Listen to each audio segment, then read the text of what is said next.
Yine aynı şekilde Bolu F tipi hapishanesinde ihlal edilen durumlardan biri de ne yazık ki idari gözlem kurulu kararlarıyla tahliyesi engellenenler ve infazları ertelenen kişiler. Yaklaşık olarak şu an 14 tane mahpus var, müebbet hükümlüsü var ve bunların sürekli olarak infazları erteleniyor. En son Maruf Türkan'ın yine ertelendi.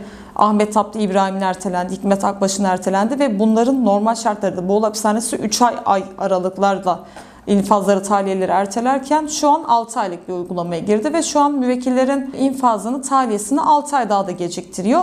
Ve kararlarına baktığımız zaman basma kalıp şablon gerekçelerle örgütten ayrılmadığına kanaat getiriyorlar. Pişman olmadığını söylüyorlar ve toplumla bütünleşme durumunun olmadığını söylüyorlar.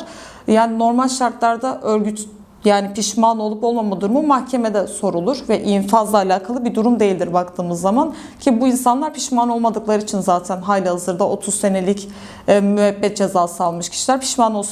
Pişman olsalardı eğer şu an hapishanede bulunmayacaklardı. Yani aslında itaat etmediği için tekrardan cezalandırma yoluna gidiyorlar. Bolu F tipi hapishanesinde bugün yaşanan şey aslında bir ceza infazı değil, insanın bedenen, ruhen, fiziken ne şekilde çökertildiğinin gösterilmesi ve bu tarz bir politika işliyor şu an Bolu Hapishanesi'nde. Ve bizim talebimiz aslında son derece açık.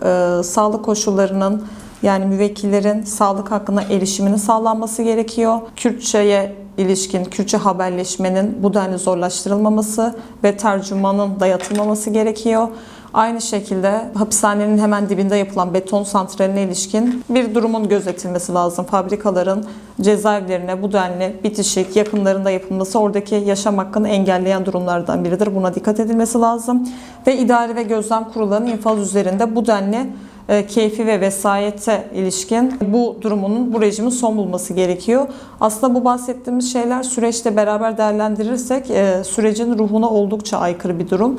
Çünkü birer süreçten bahsedebilmemiz için aslında ilk izlenimlerin hapishanede olduğunu görebiliyoruz. Bu hapishanedeki ihlaller hala bu şekilde devam ettikçe zindandaki siyasi tutsakların infazları 4. kez, 5. kez, 6. kez 6 ay şeklinde uzatılmalar devam ettikçe süreçten bahsedebilmemiz mümkün değil. Şu an hali hazırda birçok hapishanede aynı hak ihlalleri devam etmektedir. Özellikle bunu Bolu F tipi hapishanesinde görebilmemiz çok mümkün. Siyasi tutsan idari gözlem kurulu kararları, tahliyeleri engelleniyor ve bu bahsettiğimiz kişiler hali hazırda en az 30 senesini bitirmiş ve tahliye olmayı bekleyen kişiler.